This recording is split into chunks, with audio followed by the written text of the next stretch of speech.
Welcome to Surya's TV. Good evening news.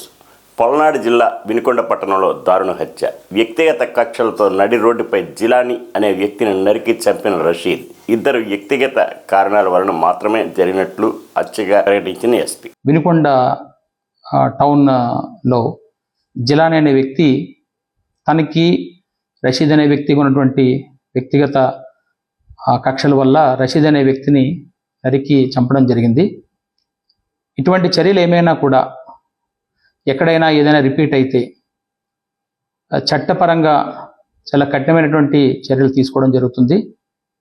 ఎవరైనా వీటిని ఎక్కడైనా ప్రోత్సహించినా కూడా వాళ్ళు కూడా చట్టపరంగా తీసుకునే చర్యలకి బాధ్యులవుతారు. రేపు పట్టణంలో కూడా ప్రజలందరికీ కూడా ఈ విషయాన్ని తెలియజేస్తున్నాము. అందరూ సంయమనం పాటించాలి. ఎటువంటి నేర చరిత్ర ఇకపై కనబడినా కూడా అది ఉపేక్షించడం జరగదు. దీన్ని గమనించమని పోలీస్ నుంచి ఒక హెచ్చరిక అయితే ఖచ్చితంగా చేస్తున్నాము. దీన్ని ఖచ్చితంగా గమనించాల్సిన అవసరం కూడా అందరికీ ఉందని కూడా తెలియజేస్తున్నాం. 144 సెక్షన్ కూడా అది అమల్లోకి తీసుకుంటున్నాం. అక్కడ ఎవరు ఎటువంటి శాంతి భద్రతల విఘాతం కలిగించినా కూడా కఠినమైనటువంటి చర్యలు తీసుకుంటాం. తెలుగుదేశం నేతల దాడిలో గాయపడిన వారిని పరామర్శించేందుకు పొంగునూరులో మాజీ ఎంపీ రెడ్డెప్ప నివాసానికి వెళ్లిన మిథున్ రెడ్డిపై దాడి చేయడం అత్యంత హేయనీయమైన చర్యని తిరుపతి ఎంపీ గురుమూర్తి అభివర్ణించారు. ఈరోజు లోక్సభ ఫ్లోర్ లీడర్ మిథున్ రెడ్డి గారి మీద చేసినటువంటి దాడి నిజంగా ఈ కూటమి ప్రభుత్వం చేస్తున్నటువంటి నిరంకుశ పాలనకి నిదర్శనం. ఒక పార్లమెంటు సభ్యుడు తన నియోజకవర్గ పరిధిలోని సమస్యలు తెలుసుకోవడానికి వెళితే రౌడీ మూకలతో రాళ్లదాడి చేయించడం అత్యంత హేయమైన చర్య. ఇలాంటి చర్యలు మానుకోవాలి. అలాగే మొన్న జరిగినటువంటి పెద్దలు విజయసాయిరెడ్డి గారి మీద మొన్నటి నుంచి జరుగుతున్నటువంటి మీడియాలో దాడి కానీ, అలాగే వినుకొండలో జరిగినటువంటి హత్య, వైఎస్ఆర్ కాంగ్రెస్ పార్టీ కార్యకర్తని చంపడం కానీ, ఇవన్నీ చూస్తుంటే భయకంపితులను చేసే విధంగా ప్రజల్ని వైఎస్ఆర్ కాంగ్రెస్ పార్టీ నాయకుల మీద వరుసగా దాడుల్ని ఆపకపోతే ప్రజలన్నీ అందరూ గమనిస్తున్నారు. ఖచ్చితంగా మీకు తగిన మూల్యం చెల్లిస్తారు. ఈ రాష్ట్రంలో శాంతి భద్రతలను కొరబడి భయభ్రాంతులతో ఉండే విధంగా ఉంది. సో ఖచ్చితంగా ఇలాంటి చర్యల్ని ఆపాలని హెచ్చరిస్తాను వైఎస్ఆర్ కాంగ్రెస్ పార్టీ తరఫు నుంచి. ఏపీలో చిన్నారులపై లైంగిక దాడులు ఆగడం లేదు. నంద్యాల, విజయనగరం ఘటనలు మరొక ముందే తిరుపతిలో 8 ఏళ్ల బాలికతో మానవ మృగం చిదిమేసింది. అందరికీ నమస్కారం అండి. విజయనగరం జిల్లా రామభద్రాపురం పోలీస్ స్టేషన్ జీలికవలస గ్రామంలో నిన్న ఒక ఇన్సిడెంట్ అయిందండి. సభ్య సమాజం తలదించుకునేటట్టు జరిగిన నిన్న మార్నింగ్ అరౌండ్ 9 o'clock ప్రాంతంలో తల్లి తన తాలూకా 6 నెలల బేబీని స్నానం చేయించి ఉయ్యాల్లో పడుకోబెట్టి ఒక షావుకారు పక్కన కిరాణా సామాన్లు తీసుకొచ్చాడు అని తెలిసి తీసుకోవడానికి అని చెప్పేసి కొనుక్కోవడానికని ఇంటి వెనక్కి వెళ్ళేటప్పుడు తనకి బాబాయ్ అవుతున్న బోయిన ఎరకన్న దొర అని చెప్పేసి నేరేడు వలస అయింది. ఆయన ఇంట్లోకి వెళ్ళాడు ఈవిడ వెళ్ళేటప్పుడు. గత ప్రభుత్వంలో 5 సంవత్సరాలుగా ఆరోగ్యశ్రీ వ్యవస్థ బస్టు పెట్టించారని ఎమ్మెల్యే బొండా ఉమ అన్నారు.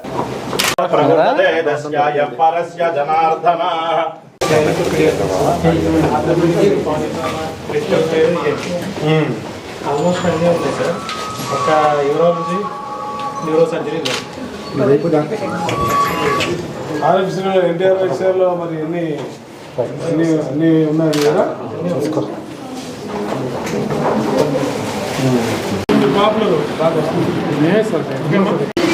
ఈరోజు సెంట్రల్ నియోజకవర్గంలో సింగనగర్ ప్రాంతంలో ఒక మల్టీ స్పెషాలిటీ హాస్పిటల్ మరి ఎన్టీఆర్ వైద్య సేవ ప్రారంభించుకోవటం సంతోషంగా ఉంది.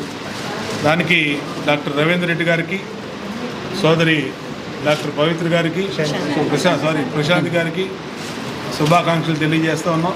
ఇప్పుడే ప్రారంభించుకోవడం జరిగింది హాస్పిటల్ని. ఈ ప్రాంతంలో పేదవాళ్ళు ఎక్కువ. ప్రభుత్వం ముఖ్యమంత్రి యొక్క ఆదేశాలు ఏంటంటే ప్రతి పేదవాడికి కార్పొరేట్ వైద్యం అందాలి. ఎన్టీఆర్ వైద్య సేవ మీద ఏ జబ్బుతో ఏ అనారోగ్య సమస్యతో హాస్పిటల్కి వచ్చినా వాళ్ళకి ఆ అనారోగ్యం పోయే వరకు కూడా మరి ఆరోగ్యవంతులు అయ్యే వరకు కూడా ట్రీట్మెంట్ చేయాలని గౌరవ ముఖ్యమంత్రి చంద్రబాబు యొక్క ఆదేశాలు, ఆయన ఉద్దేశాలు, ఈ ప్రభుత్వం యొక్క తీరు. దానికే ఈరోజు నిదర్శనంగానే గత 5 సంవత్సరాలు భ్రష్టు పట్టినటువంటి ఆరోగ్యశ్రీ వ్యవస్థని మళ్ళా గాడిలో పెడతా ఉన్నాం. దాదాపు కోట్ల రూపాయలు 1200 కోట్ల రూపాయల బిల్లులు చెల్లించలేదని గతంలో డాక్టర్లు స్ట్రైక్ చేసినవి కూడా మనం చూసాం. హాస్పిటల్స్ మాకొద్దు ఈ ప్రభుత్వ స్కీమ్స్, ఆరోగ్యశ్రీ స్కీమ్స్ అని బయటకు వచ్చేసిన విషయాన్ని చూసాం. మళ్ళీ ఈరోజు చంద్రబాబు నాయుడు గారు ముఖ్యమంత్రి అయిన నెల రోజుల్లోనే ప్రశాంతి నర్సింగ్లోని ఇలాంటి హాస్పిటల్స్ సొంతగా వచ్చి మేము ప్రభుత్వ పరంగా ప్రభుత్వ స్కీమ్స్, ప్రభుత్వ పాలసీల్ని చేస్తామని చెప్పి డాక్టర్ సురేందర్ రెడ్డి గారు, రవీంద్రారెడ్డి గారు, అలాగే సోదరి ప్రశాంతి మరి అందరూ రావటం అంటే సంతోషం. ఈ ప్రాంతంలో పేద వర్గాలు ఎక్కువ, రెక్కాడితే కానీ డొక్కాడిన కుటుంబాలు ఎక్కువ, అనారోగ్యం పాలయ్యే ఛాన్సులు ఎక్కువ. ఇలాంటి చోట ఇలాంటి హాస్పిటల్స్ అవసరం చాలా ఉంది. దీంట్లో న్యూరాలజీ కానీ, నెఫ్రాలజీ కానీ, గైనకాలజీ కానీ, మరి ఆర్థోపెడిక్స్ కానీ, అట్లాగే సర్జన్స్ కానీ అన్నీ ఉన్నాయి. అన్నీ ఉన్నటువంటి హాస్పిటల్లో ఉన్నటువంటి సదుపాయాల్ని ఈ ప్రాంత ప్రజలు ఉపయోగించుకోవాలి. ఈ ప్రాంతంలో ఉచితంగా చేసే వైద్య సేవలకి మీరందరూ కూడా ప్రిపేర్ అవ్వండి. ఖచ్చితంగా మీకు ఏ అనారోగ్య సమస్య వచ్చినా ఈ హాస్పిటల్కి రండి. ఇలాంటి హాస్పిటల్స్ ఈ ప్రాంతంలో మరిన్ని రావటం కూడా మంచిది. ఈ ప్రాంతంలో దాదాపు 1,00,000 మంది ప్రజలు నివసిస్తూ ఉన్నారు. హాస్పిటల్స్ మాత్రం లేవు. ఇదే ఫస్ట్ హాస్పిటల్స్. మరి చాలా సంతోషంగా ఉంది. మా ప్రాంత ప్రజలకి సేవలు అందించడానికి ముందుకు వచ్చినటువంటి ప్రశాంతి రవీంద్ర రెడ్డి గారికి, సోదరి ప్రశాంత్కి హృదయపూర్వక అభినందనలు తెలియజేస్తూ విజయవాడ అలంకార్ సెంటర్ వద్ద ధర్నా చౌక్లో ఆల్ మీడియా ప్రతినిధులు, రిపోర్టర్స్, జర్నలిస్టులు చేపట్టిన ధర్నా మద్దతుగా తెలిపిన రాష్ట్ర ప్రధాన కార్యదర్శి, ఉత్తరాంధ్ర ఇన్ఛార్జ్, మాజీ ఎమ్మెల్సీ బుద్ధ వెంకన్న. అందరికీ నమస్కారం. జగన్మోహన్ రెడ్డి తెలుగు ప్రజలందరికీ తెలిసేది విజయసాయి రెడ్డి అంటే తెలియదు, A2 అంటే తెలియదు. అలాంటి దొంగోడు ఇవాళ టీవీ ఛానల్ యాజమాన్యాలని, టీవీ ఛానల్ రిపోర్టర్లని, పత్రికా రిపోర్టర్లని ఒరే అన్నాన్ని మేము తీవ్రంగా ఖండించడమే కాకుండా సభ్య సమాజంలో ఇప్పుడు రాజ్యసభ సభ్యుడిగా తిరగడానికి వీలు లేదు. ఇలాంటి వ్యక్తులకి రాజ్యసభలో స్థానం ఉండకూడదు. దీని మీద అవసరమైతే నేను వెంటనే అక్కడ రాజ్యసభ వైస్ చైర్మన్కి కూడా లేఖ రాస్తాను. రేపే లేఖ రాస్తాను దీని మీద. ఇలాంటి వ్యక్తులు రాజ్యసభలో వచ్చి సస్పెండ్ చేయమని. ఇదేంటంటే ఇవాళ భారతదేశం కాదు, ఆంధ్రప్రదేశ్ కాదు, యావత్ ప్రపంచం కూడా నాయకులు కానీ అధికారులు కానీ ఇవాళ ఏ తప్పు చేయకుండా పనిచేయడం అనేది చూస్తే ఒక్క మీడియా గురించి ఇవాళ ప్రతి ఒక్కరు ఒళ్ళు దగ్గర పెట్టుకొని పనిచేస్తున్నారు. అలాంటి మీడియానే నువ్వు నీ మీద నిజమైనటువంటి వార్త, తప్పుడు వార్త కాదు, ఏదో ఒక ఐటెం కాదు, కావాలని రాసినటువంటి ఐటెం కాదు, అది ఒక అతను ఇచ్చినటువంటి కంప్లైంట్ మీద, ఆ కంప్లైంట్ మీద కేసీఆర్ ఛానల్ అది నిజమో అబద్ధమో తెలుసుకోవాల్సిన పని నీది. అబద్ధం అనుకో, మీడియా సమావేశం పెట్టి సార్ ఇది అబద్ధం అంటే నేను ఇలాంటి వాడిని, నేను చాలా మంచివాడిని, నేను అసలు దొంగతనాలు చేయాల, అయినా సరే నన్ను అందులో A2గా పెట్టారు, అలాగే ఇప్పుడు ఇంటికి నాకేం సంబంధం లేదు, అయినా సరే ఇందులో పెట్టారు అని ఈ మాటలు చెప్పు రాస్తారు. అంతేగాని వాళ్ళు కంప్లైంట్ ఇచ్చినటువంటి ఛానల్లో ఇచ్చేస్తే నువ్వు వాళ్ళని ఒరే ఎవడరా నువ్వు వాళ్ళని ఒరే అన్నానికి నేను అడుగుతున్నాను. నువ్వు ఎవడు అసలుకి? నువ్వు అడగడానికి నీకు ఏ అర్హత ఉంది? నీ సాక్షి పేపర్ పెట్టిన కానీ ఇప్పుడు వరకు నీ సాక్షి ఛానల్ పెట్టిన కానీ ఇప్పుడు వరకు తెలుగుదేశం పార్టీ నాయకుల మీద ఎన్నిసార్లు అవాస్తవాలు రాశారు, తెలుగుదేశం పార్టీ నాయకుల మీద ఎన్ని దుర్భాషలు మాట్లాడారు. అలాగే యజమానులను కానీ, రామోజీరావు గారిని కానీ, రాధాకృష్ణ గారు కానీ, వంశీ గారిని కానీ, అలాగే మన టీవై నాయుడు గారిని కానీ ఎన్నిసార్లు నీ ఛానల్లో, నీ పేపర్లో ఎన్నిసార్లు రాశావు? ఎప్పుడైనా మాట్లాడారా? ఎప్పుడైనా మాట్లాడారా? ఎవరా నువ్వు? తప్పు కదా. నువ్వు ఈ విజయవాడ గడ్డలో అడుగు పెడితే జర్నలిస్టులతో పాటు నేను వస్తాను. రేపే రాజ్యసభ వైస్ చైర్మన్కి నువ్వు అనర్హుడిగా నిన్ను ప్రకటించాలని నేను ఒక లేఖ కూడా రాస్తున్నాను. విజయసాయి రెడ్డి, నువ్వు ఇప్పుడు వరకు నేను పెద్ద పుడింగిని ఆవుతో పెట్టుకున్నాను అనుకున్నాను. నువ్వు ఇవాళ నువ్వు పట్టుకుంటే అగ్ని అనేది ఒక అగ్ని అనేది అన్నిటికీ పనిచేస్తుంది. మంచికి పనిచేస్తుంది, చెడుకు పనిచేస్తుంది. నువ్వు అనవసరంగా మీడియాతో పెట్టుకొని నీ నెత్తి మీద పొరుగు నువ్వే పెట్టుకున్నావు. కాబట్టి ఈ జర్నలిస్టులు అందరికీ మా పార్టీ తరఫున కానీ మేము కానీ ఫుల్ సపోర్ట్ కొంటాం. నీలాంటి వాటి విజయవాడ జర్నలిస్ట్ అందరూ మనకు అర్థం జరగండి. రేపు నేను రాష్ట్రం వైస్ చైర్మన్ గారిని ఒక లేఖ రాస్తాను.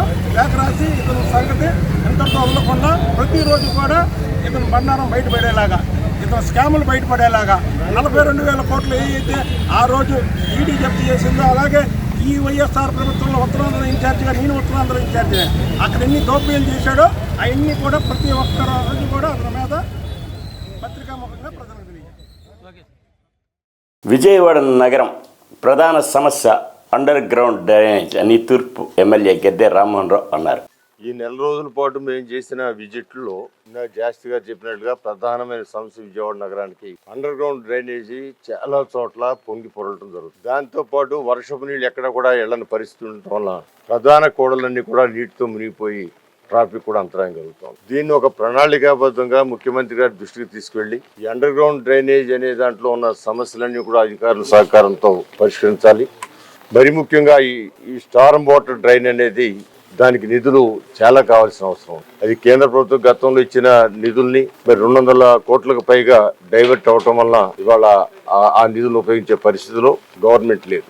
అందువల్ల ప్రత్యేకమైన నిధులు తీసుకొచ్చి కేంద్ర ప్రభుత్వం నుంచి మా ఎంపీ కేసీఆర్ చిన్ని గారి సహకారంతో దాని మీద ఒక ప్రణాళిక ఏ విధంగా 2014-19లో వెంకయ్యనాయుడు గారి సహకారంతో మనం సాధించామో అదే విధానంలో ఖచ్చితంగా నిధులు తీసుకొచ్చి దీన్ని పరిష్కరించాల్సిన అవసరం ఉంది. ప్రధానమైన కోడలు ఏదైతే ఉందో అది మదర్ తెరిసా విగ్రహం దగ్గర కావచ్చు, లేకపోతే బెంచ్ సర్కిల్లో అవ్వచ్చు, ఈనాడు దగ్గర కావచ్చు, లేదా నిర్మలా కాన్వెంట్ దగ్గర కావచ్చు, ఇంకా చాలా చోట్ల చాలా సమస్యలు ఉన్నాయి. ఈ నీటి మునుగుతో ప్రజలు ఇబ్బంది పడే సమస్యలు ఉన్నాయి. వీటన్నిటికీ కూడా మేము నిరంతరం దీనికోసం ఈ ప్రభుత్వం నారా చంద్రబాబు నాయుడు దృష్టితో తీసుకువెళ్ళి దానికి కావాల్సిన నిధుల్ని సమీకరిస్తాం.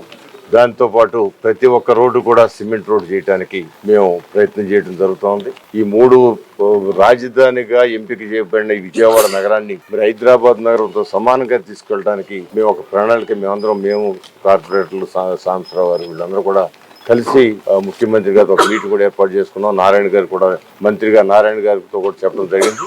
ఆయన ఒక 4-5 రోజుల్లో అధికారులతో కలిసి మీటింగ్ చేసుకుని ఈ విజయవాడ నగరాన్ని సర్వముఖ అభివృద్ధి చేసుకోవడానికి అవకాశాలని మేము ఆలోచించి అధికారుల సహకారంతో దాన్ని పూర్తి చేస్తామని కూడా తెలియదు.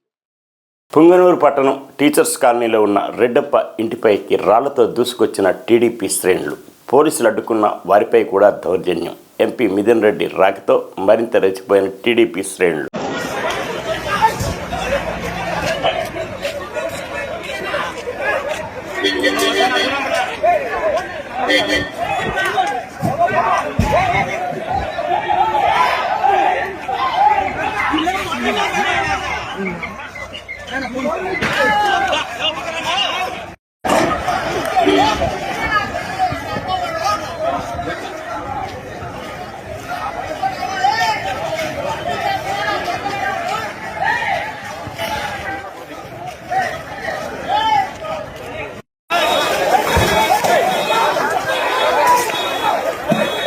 పార్టీ కార్యకర్తలకు అదేవిధంగా నాయకులకు అండగా ఉండే విధంగా అదేవిధంగా ప్రజా సమస్యలు కూడా పరిష్కరించే పనిలో భాగంగా ఈరోజు పుంగనూరు పట్టణానికి రావడం జరిగింది. అదేవిధంగా ఈరోజు అందరిని కూడా కలుసుకొని ఏ సమస్యలు ఉన్నా కూడా వాటి అన్నింటినీ కూడా ఒక ఎంపీగా పరిష్కరించే విధంగా కూడా కృషి చేస్తానని చెప్పి కూడా తెలియజేస్తాను. రాష్ట్రంలో మనం వినుకొండలో చూసాము, ఇది వరకు కూడా చూసాము. వినుకొండలో పట్టపగులే 2 చేతులు నరికేసి మెడ నరికేసి ఒక వైఎస్ఆర్సీపీ నాయకుడిని ఏ విధంగా చంపారో ఈ రోజు అందరూ కూడా చూసాను. చాలా దారుణమైన విషయం. అదే విధంగా ఈ రోజు ప్రతి నియోజకవర్గంలో కూడా ఈ రోజు ఇల్లులు కొట్టేయడము, కార్యకర్తల పైన దాడులు చేయడము, వాళ్ళు కేసులు పెట్టాలని పోతే మరీ తిరిగి వాళ్ళపైన కేసులు పెట్టించడము, ప్రభుత్వ ఆస్తులన్నీ ధ్వంసం చేయడము, ఇవన్నీ కూడా ఒక చెడ్డ ఒరవడిగా ఈ రోజు తీసుకురావడం జరిగింది తెలుగుదేశం పార్టీ. ఇది సరైన పద్ధతి కాదు. ఎప్పుడు కూడా ఎవరు కూడా శాశ్వతంగా అధికారంలో ఉండే పరిస్థితి ఉండదు. కానీ ఇలాంటి వాటికి బీజం వేస్తే రేపు పరిస్థితులు దారుణంగా మళ్లీ ఈ ఫ్యాక్షన్ గొడవలు, మళ్లీ ఒకప్పుడు ఆంధ్రప్రదేశ్ లో ఎంత ఘోరంగా ఉన్నిందో ఫ్యాక్షన్ గొడవలు, ఇవన్నీ కూడా ఆ విధంగా దారితీసే పరిస్థితులు ఉన్నాయి. ఇలాంటివన్నీ లేకుండా కూడా శాంతియుతంగా ఈ రోజు పరిపాలన జరపాలని చెప్పి కూడా నేను తెలుగుదేశం పార్టీని నేను కోరుతా ఉన్నాను. ఎందుకంటే ఈ విధంగా చేస్తే ఎప్పుడు కూడా కాలం ఒకే విధంగా ఉండదు. ఖచ్చితంగా మార్పులు ఉంటాయి. ఆ రోజు మళ్ళీ అందరూ కూడా మీ పార్టీ వాళ్ళు కూడా ఇవన్నీ కూడా చదువు చూడాల్సి వస్తుంది. ఇవన్నీ కూడా ఒక మంచి సంస్కృతి కాదని చెప్పి కూడా తిరుమలలో విశ్రాంతి భవనం సమీపంలో పరిశుభ్రత పాటించని హోటల్ బాలాజీ భవన్ ని సీజ్ చేసిన రాష్ట్ర ఫుడ్ సేఫ్టీ అధికారులు.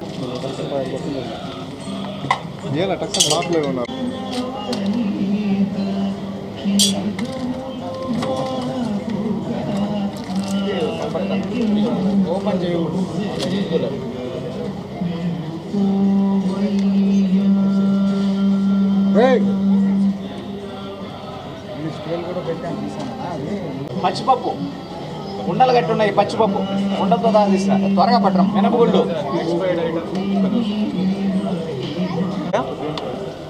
ఇప్పుడు టీటీడీ నుంచి బిగ్ క్యాంటీన్స్ అని పెద్ద పెద్ద రెస్టారెంట్స్కి మేము పర్మిషన్ ఇస్తాము. వీళ్ళు ఏంటంటే పిల్గ్రిమ్స్కి క్వాలిటీ ఫుడ్ ప్రొవైడ్ చేయాలనే ఉద్దేశంతో ఇవన్నీ కూడా ఇవ్వడం జరుగుతుంది. బట్ కొన్నిటి మీద కంప్లైంట్స్ వస్తున్నాయి, క్వాలిటీ బాగుంటలేదని. ఎస్పెషలీ ఈ బాలాజీ భవన్ వాడినేమో బాలాజీ భవన్ కౌస్తుభం, దీని మీద ఎక్కువగా కంప్లైంట్స్ వచ్చాయి. ఇక్కడ నుంచి తిని వెళ్ళిన వాళ్ళు డైరియా రావడం ఇలాంటివన్నీ వస్తున్నాయని చాలా మెయిల్స్ కానీ కంప్లైంట్స్ కానీ వస్తున్నాయి. కంప్లైంట్స్ రావడంతో దాని మీద చర్యలు తీసుకోవాలనే ఉద్దేశంతో స్టేట్ డైరెక్టర్ గారు, state food safety director Purnachandrarao గారితో కూడా డిస్కస్ చేయడం జరిగింది. వాళ్ళ టీం కూడా ఇవాళ ఇక్కడికి వచ్చారు. తర్వాత మా టీటీడీ టీం నుంచి జాయింట్గా ఈ మొత్తం అంతా కూడా ఇన్స్పెక్ట్ చేయడం జరిగింది. చాలా దారుణంగా ఉంది లోపల. అన్ఫార్చునేట్లీ కిచెన్ కూడా చాలా అన్హైజీనిక్గా ఉంది. ఫుడ్ సేఫ్టీ డైరెక్టర్ గారు చెప్పడం ప్రకారం ఇవన్నీ కూడా ప్రొహిబిటెడ్ కలర్స్ వాడటం, లేకపోతే పప్పు చూడండి ఎలా ఉందో ఇది. సో ఇలాంటి పప్పు చాలా నాసిరకం పప్పు, లేకపోతే నిల్వ అంటే చాలా పాడైపోయిన పప్పు. అలాగే ఫ్రిడ్జ్లో కూడా ఈ నిన్న చేసినవి, నిన్న వండినవి ఫ్రిడ్జ్లో పెట్టడం. ఆ తర్వాత ఇవి ఎంఎస్జి అనేది ఎంఎస్జి ఇది ప్రొహిబిటెడ్ కలర్స్, ఈ కలర్స్ వాడకూడదని చెప్తున్నారు. అలాగా ఇక్కడ ఈ ఎంఎస్జి అజనోమోటో అంటారు, ఇది ప్రొహిబిటెడ్. సో తర్వాత ఈ కుళ్ళిపోయిన పాడైపోయిన ఇవి తీసుకొచ్చి ఉడికించి దాన్ని ఫ్రిడ్జ్లో పెట్టారు, ఫ్రీజ్ చేశారు. తర్వాత రైస్లో కూడా ప్రాబ్లమ్స్ ఉన్నాయి. డైరెక్టర్ గారిని బ్రీఫ్ చేయాల్సింది. చాలా ఇష్యూస్ ఉన్నాయి. కిచెన్ క్లీన్లీనెస్ కానీ లోపల అసలు చాలా అన్హైజీనిక్గా ఉంది. దీని మీద ఫుడ్ సేఫ్టీ నుంచి చర్యలు తీసుకుంటారు. దీని మీద ఒకసారి మీడియాకి అందరికీ బ్రీఫ్. నమో వెంకటేశాయ, అందరికీ నమస్కారం. ప్రప్రథమంగా ఈఓ గారికి ఎందుకంటే మా డిపార్ట్మెంట్కి అవకాశం కల్పించి సేవ చేయడానికి అవకాశం కల్పించినందుకు ప్రప్రథమంగా ఈఓ గారికి ధన్యవాదాలు తెలుపుతున్నాము. ఈఓ గారికి చాలా కంప్లైంట్స్ వచ్చినాయి అని చెప్పి చాలా మెయిల్స్ వచ్చినాయి. దాని రూపేణ ఈ తిరుమల హిల్స్కి కూడా మా డిపార్ట్మెంట్ నుంచే సేవ చేయడానికి నోటిఫై చేయడానికి అవకాశం ఇచ్చారు ఈఓ గారు. ఈ రోజు నుంచి ఇంప్లిమెంట్ చేయడం మొదలు పెడతా ఉన్నాము. ఈ రూపేణ ఇక్కడ బాలాజీ భవన్ అనే కంప్లైంట్స్ వచ్చినాయని ఈఓ గారు చెప్పడం మూలాన మా టీం తోటి 2-3 assistant commissioners, 2-3 food safety officers, తర్వాత food safety on wheels EO గారు ఎప్పుడు అవసరం అయితే దాన్ని అక్కడ ఇన్స్టాల్ చేయడం జరుగుతుంది. మాదక ద్రవ్యాలు వాడకం వద్దు, ఉజ్వల భవిష్యత్తు ముద్దు. మాదక ద్రవ్య రహిత సమాజం నిర్మాణమే లక్ష్యంగా మైలవరం పోలీస్ శాఖ. ఇప్పుడు మన విజయవాడ కొత్త సిపి గౌరవ రాజశేఖర్ బాబు ఐపీఎస్ గారు వచ్చిన తర్వాత సార్ ఒక నిర్దిష్టమైన ప్రణాళికతో ఈ డ్రగ్ అబ్యూస్ మీద, అలాగే సైబర్ క్రైమ్స్ మీద, ఉమెన్ సేఫ్టీ మీద కొన్ని ఇన్స్ట్రక్షన్స్ ఇస్తున్నారు.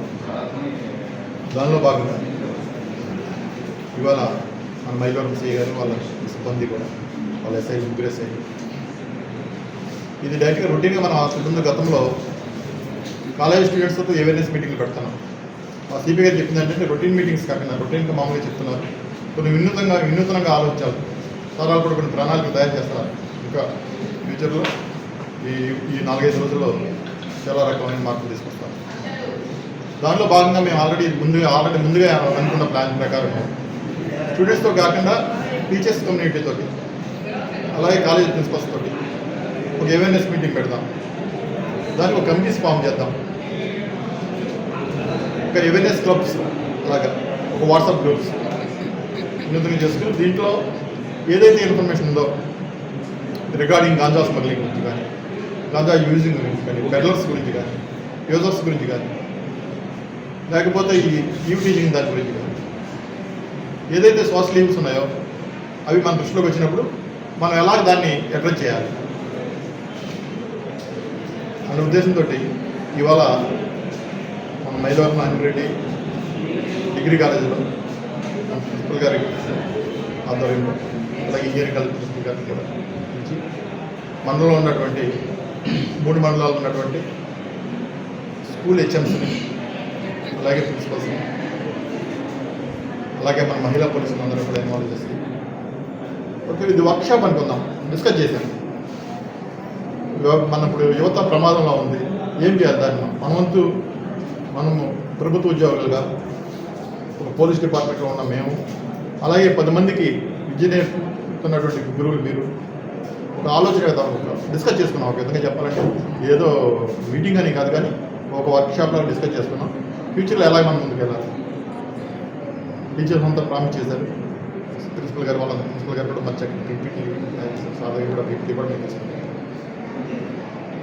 వాళ్ళకి మొత్తం ఇదంతా ఒక కమిటీ ఒక ఏమంటారు ఒక గ్రూప్లో మేము అంత ఫామ్ అవి మేము ఇక్కడ పనిచేస్తున్నామంటే మన మైలవరంలో ఇటువంటి అసాంఘిక కార్యక్రమాలు సోషల్ ఈవ్స్కి యువత దూరంగా ఉండే విధంగా మా ప్రయత్నం మేము చేయాలనేసి సంకల్పించాము. ఇవాళ నుంచి చూద్దాం రిజల్ట్ బాగుంటుందని బాగుండాలని ఆశిస్తున్నాం. అలాగే మీ దగ్గర నుంచి కూడా సోషల్ మీడియాలో ఇటువంటి దాని గురించి ప్రచారం ఎక్కువ అంటే యువత తీసుకుంటే చెడు అవుతుంది భయపెట్టేసినట్టు కదా మనం. అలాగే మీకు ఏదైనా మీ దృష్టిలోకి వచ్చింది కూడా మాతో కూడా షేర్ చేసుకోండి. మా పాత్ర కంటే కూడా దీంట్లో మీ ఇంపార్టెన్స్ పాత్ర ఎక్కువ ఖచ్చితంగా. అది కూడా మీరు కోఆపరేట్ చేయాలని మాకు కోరుకుంటున్నాం. అలాగే మాకు ఇవాళ అసలు ఇక్కడ అకామిడేషన్ ఇచ్చి చేసిన ప్రిన్సిపల్ గారికి మన డిగ్రీ కాలేజ్ ప్రిన్సిపల్ గారికి మాకు అలాగే మీరు కూడా మన ఇంజనీరింగ్ కాలేజీలో కూడా మనకి ఏదన్నా మాట లేదు అట్లా వాళ్ళ ఏమో వాళ్ళ ఇంత మంచి ఎంప్లాయీస్ మధ్య ఇక్కడ పనిచేయడం మాకు అందరికీ హ్యాపీగా ఉంది. మీ కోఆపరేషన్ మాకు. ఈ వార్తలు ఇంతటితో సమాప్తం.